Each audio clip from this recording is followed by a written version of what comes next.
What's the meaning of antivirus?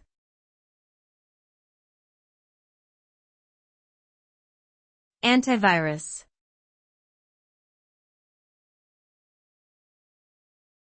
Antivirus.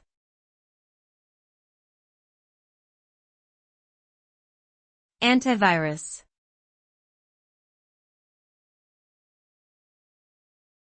Antivirus.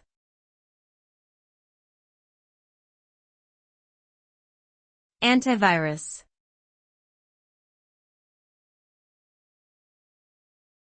Antivirus refers to software or tools designed to prevent, detect, and remove malicious software from computer systems.